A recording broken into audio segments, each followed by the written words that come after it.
So, what's up mga tol? So, dito naman tayo sa bagong video natin. At kung napapansin nyo, kumungo yung boses ko dahil tinatrangkaso tayo ngayon. Kaya, bear with me na lang. So, ang video natin ngayon is magpapalit tayo ng gulong. Tapos, if ever kayanin ng oras, mag-roll update na tayo. So, yeah, let's go. So, for now, sunduin muna natin ang Bebe Labs ko. So, let's go.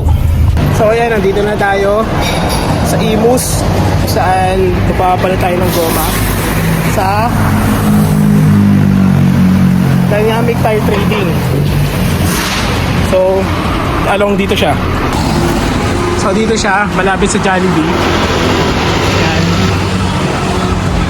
Malapit din sa District Mall. Ito yung mismo shop.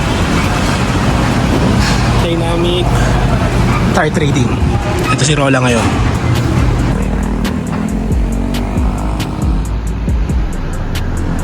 Sa part na ito, makikita nyo na natanggal na yung rear tire natin.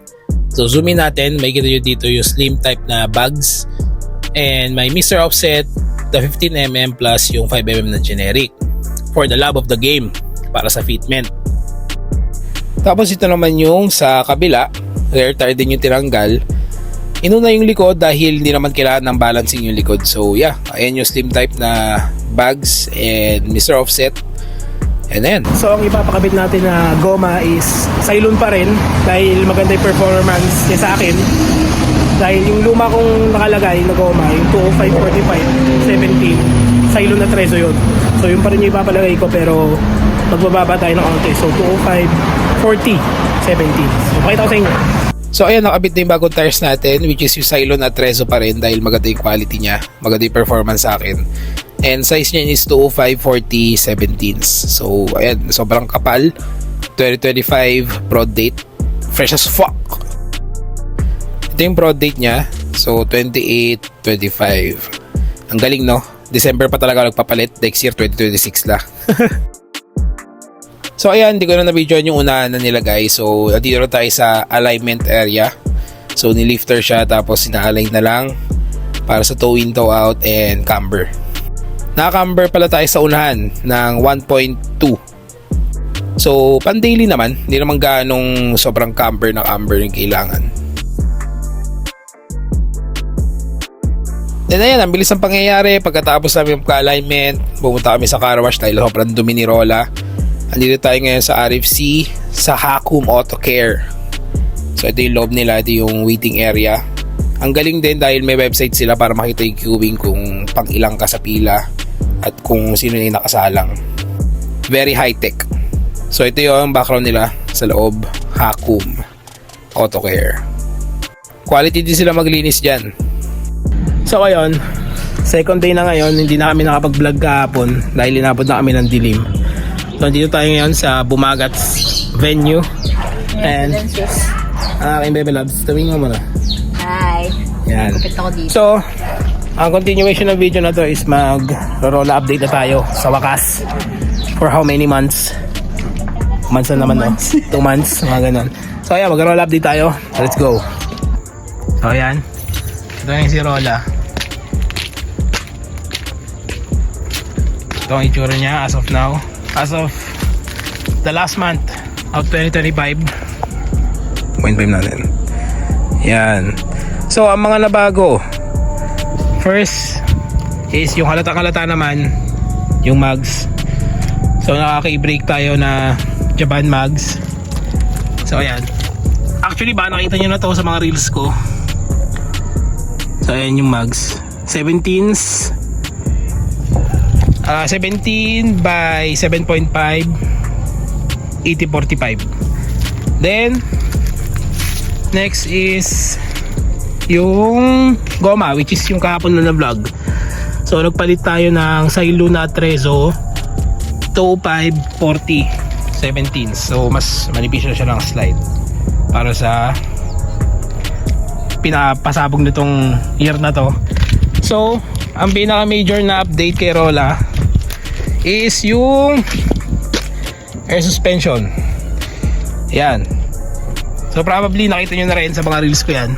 So ito yung tangke nya, 3 liters, isang compressor, 2-way valve.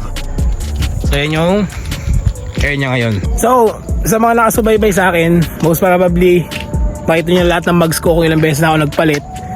Pero kaya ako nagpalit ngayon dahil nga naka-airsus siya.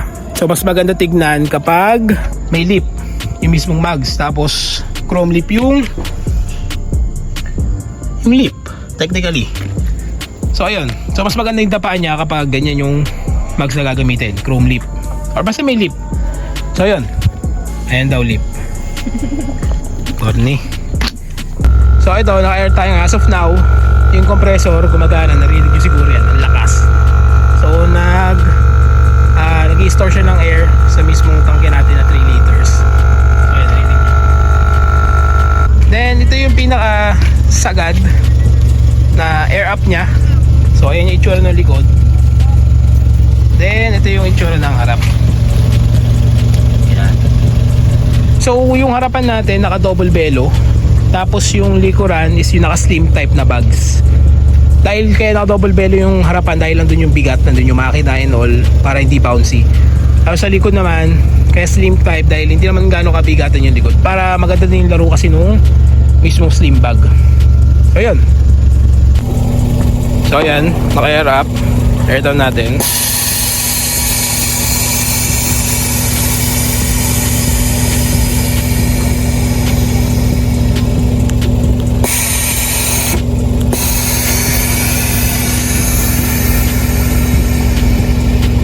Sa harap naman natin,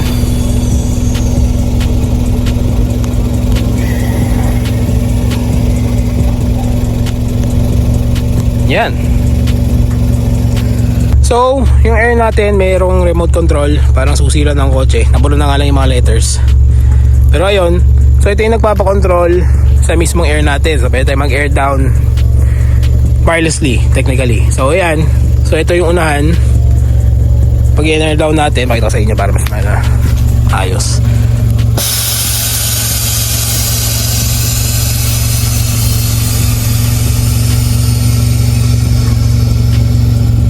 So yan yung harapan.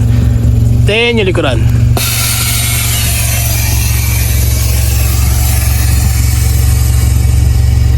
Yan. So yung itsura ni Rola kapag naka-air down, ito yung pinaka sagad-sagad niya. Yan. So fender to lip, tapos fender to lip din na likod. Yan. So yan yung tindig niya. Hanap pa tayo na mas maayos sa spot. Yan. So kung i-air up naman natin, pilutin lang natin yung likuran. Yan.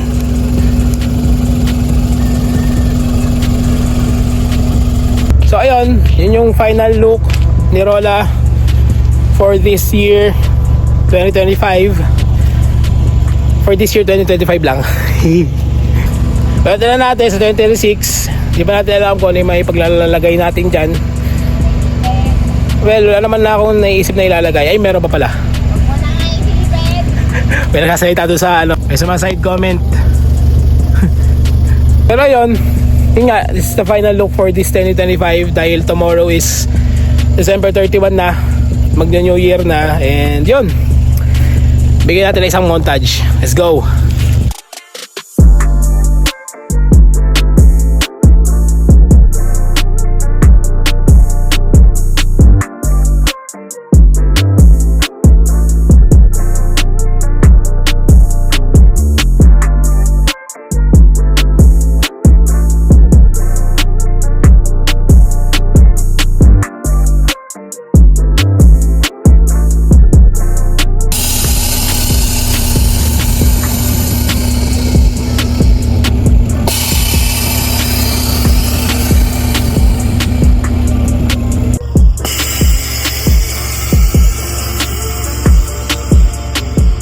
Oops, segue lang ako ng konti. So today is December 31 na. And magpapasalamat lang ako sa inyong lahat, sa mga sumusuporta at nanonood sa akin, sa mga subscribers ko. Maraming salamat. At shoutout nga pala sa mga nakapansin at nakakilala sa akin sa Feeling Bestent Alabang, sa Noel Bazaar. Shoutout sa inyo boys. Hindi nyo alam kung gaano masarap, gaano kasarap sa feeling yung may nakakilala sa personal at binabati ako. So maraming salamat and sana dumami pa tayo, no? So, ang wish ko lang is sana maging masaya ang 2026 nyo at maraming blessings na pumasok. So yun, Happy New Year guys. Back to the video. So ayun, hanggang dito tong video na to. And Timeva Love. Happy New Year. Happy New Year sa inyo lahat, boys. So ayun, hanggang dito lang yung video na to. At ayun si Rola. At see you on my next video. Happy New Year guys. See you next year, 2026. Insert fireworks. Hindi na po pa ako mag-edit. Ayun, so abangan nyo na lang guys kung anong mga babago dito sa 2026 kay Rola. And yun, don't forget to subscribe, like, and share. And see you on my next video mga tol. Bye. Peace!